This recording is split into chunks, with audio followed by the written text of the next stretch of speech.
नमस्कार, मैं श्वेता आपका वीवी न्यूज में स्वागत करती हूं। तो चलिए रुक करते हैं आज की प्रमुख खबर की ओर। रीवा वार्ड नंबर 4 पडरा ने बस्ती नगर निगम की नोटिस के चलते मचा हाहाकार। बस्ती में 5,000 रुपए की जमीन का 1 लाख 1.5 लाख रुपए टैक्स आ रहा है। पहले शिवराज मामा ने घोषणा की थी कि अवैध को वैध किया जाएगा। आप लोगों को नगर निगम की तरफ से नोटिस आ रही है टैक्स जमा करने का। और हाँ, ये कॉलोनी धीरे धीरे बसी है। ये पडरा नई बस्ती के नाम से जाना जाता है। और ये जब लोग पुराने लोग घर बनाए थे, पहले ग्राम पंचायत थी, जो यहाँ के सरपंच राम रसिक पांडे जी थे।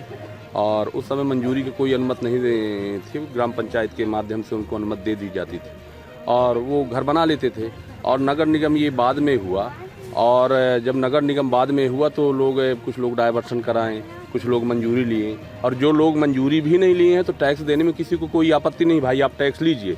लेकिन जो प्लाट का गलत ढंग से 81-82 रुपये वर्ग फुट प्लाट का ले रहे हैं, वो सबको स्वीकार नहीं है। ये गलत ढंग से है, ये अवैध कॉलोनी का। जैसे बता रहे हैं 40-50 साल से लोग यहाँ बसे हुए। हाँ, आज तक यहाँ विकास नहीं पहुँचा, रोड नहीं है, विकास नहीं है, रोड नहीं, उसका ऑलरेडी टैक्स लोग दे रहे हैं, विकास शुल्क दे रहे हैं, टैक्स दे रहे हैं, घर का दे रहे हैं, सब लोग दे रहे हैं। नाली तो दिखाई नहीं दे रही, क्या है? रोड नाली नहीं दिखाई दे रही, कचरा का जो ले रहे हैं 30 रुपए सब लोग दे रहे हैं, उसमें टैक्स में जोड़ रहे हैं, ऑलरेडी दे रहे हैं, टैक्स में किसी को कोई आपत्ति नहीं। लेकिन जो अवैध कॉलोनी का जबरदस्त पैसा ले रहे हैं 83 रुपये वर्ग फुट से, तो गलत ढंग से नाजायज ढंग से हो रहा है। भाजपा की सरकार है इसलिए ले रहे हैं लोग, क्या गलत ढंग से दे रहे हैं उसके हिसाब से क्या आप लोग सुविधाओं के लिए कभी आवाज उठाएं? टैक्स हम लोग दे रहे हैं, उसके लिए हमको लोग दिक्कत सुविधाएं को हमने आवाज़ उठाई कि रोड नहीं नाली नहीं, तो उसको कोई दिक्कत नहीं। लेकिन अवैध कॉलोनी का जो 83 रुपये वर्ग फुट ले रहे हैं वो गलत ढंग से लिया जा रहा है, तो उसमें सबको आपत्ति है। इसके लिए कहाँ आप लोग मिले, किससे मिले? मंत्री जी से लोग मिले हैं, नगर निगम कमिश्नर जी से मिले, महापौर जी से मिले, सब लोग मिल कर गए हैं, मंत्री जी से सब लोग लिए। क्षेत्र है जी हाँ। और नगर निगम मतलब रीवा शहर में जिस तरह से विकास और ये सब दिख रहा है, जैसे बात कही जा रही है, तो आपके यहाँ तो रोड भी नहीं, नाली भी नहीं। रोड नाली नहीं है, रोड नाली नहीं, इसके बाद ही लोग टैक्स दे रहे हैं। टैक्स देने में किसी को कोई आपत्ति नहीं है। लेकिन 83 रुपये जो वर्ग फुट लिया जा रहा है दर कि हम इसको कॉलोनी की अवैध का वैध कर देंगे, तो गलत ढंग से वसूला जा रहा है। इसमें सब लोगों को आपत्ति है। सब लोग मंत्री जी से मिले, नगर निगम कमिश्नर से मिले और महापौर जी से मिले। वो बोले कि वहाँ से मैं विधानसभा प्रस्तावित पास हुआ है, इसलिए आपको देना ही पड़ेगा। सबको आपत्ति है भाई, 83 रुपये गरीब से गरीब आदमी नहीं दे सकते।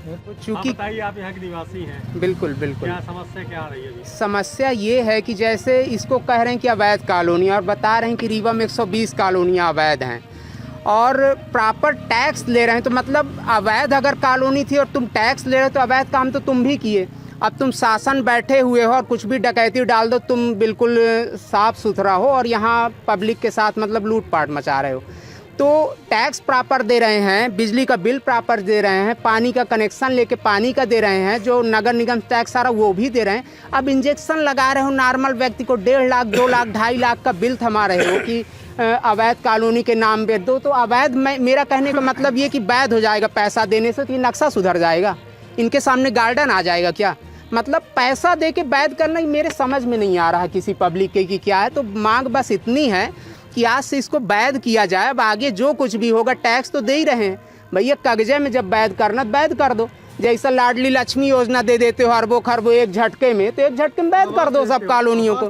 आवास दे रहे हो 2.5 लाख रुपए और इधर आवास छीन रहे हो। कब लिया था ये घर आप लोगों ने? ये साहब यहाँ 35-40 साल से तो कुछ घर बने हैं, कुछ मान लीजिए 15-20 साल से बने। मतलब कॉलोनी में रहवासी तो आपको 40-45 साल वाले ही मिल जाएंगे, हम लोग 40-45 साल वाले हैं। देखिए इस समय मैं इस मोहल्ले से 15 साल से रह रहा हूँ। तो यहाँ भी अवैध घोषित किया गया इस कॉलोनी को, तो आप लोग किससे मिले? ये बिल्कुल अविवेकपूर्ण निर्णय है, चाहे गवर्नमेंट ने किया हो या कि प्रशासन ने किया हो। पूरा ही अविवेकपूर्ण निर्णय है। ये केवल आर्थिक राजकोष अपना राज्य का बढ़ाने के लिए जनता से बिल्कुल ही लोकतंत्र के विपरीत एक तरह का आर्थिक शोषण का कार्यक्रम है ये। इसको किसी भी किस्म से जनता पेड़ नहीं करेगी। इसके लिए जो भी क्रांति करना होगा जनता तैयार है पूरा करने के लिए, किसी भी किस्म से। मंत्री जी से मिलने गए, क्या जवाब मिला? मंत्री जी से मिलने के बाद मंत्री जी का कथन ये है कि मैं किसी अधिकार से युक्त नहीं हूँ, अधिकारी भोपाल में बैठा हुआ है, मैं केवल नाम का उप मुख्यमंत्री हूँ, काम वाला भोपाल में मुख्यमंत्री, मैं कुछ नहीं इसमें सुधार कर सकता हूँ। इतनी मदद कर सकता हूँ कि 2-4 किस्त में आप लोगों से शोषण करूँ, एक बार में न लेके। किंतु है ये आर्थिक शोषण, केवल आर्थिक शोषण है और कुछ नहीं। अगर अवैध थी ये कॉलोनी तो इसका कर क्यों लिया जाता था? हर मकान से कर लिया जाता है आज 20 वर्ष से, और फिर कैसे कॉलोनी अवैध हुई? इसलिए ये पूरा ही अविवेकपूर्ण निर्णय है। अच्छाई तो ये होगी कि अगर सरकार वालों के पास ज्ञान हो तो इस निर्णय को अपने वापस लें, और नहीं लेंगे तो क्रांति के बाद वापस लेना पड़ेगा। नहीं तो पूरा टैक्स लौटा दें। खबरों में अब तक के लिए बस इतना ही। फिर होगी आपसे मुलाकात ऐसे ही किसी बड़ी खबर के साथ। तब तक के लिए नमस्कार और देखते रहिए वीवी न्यूज।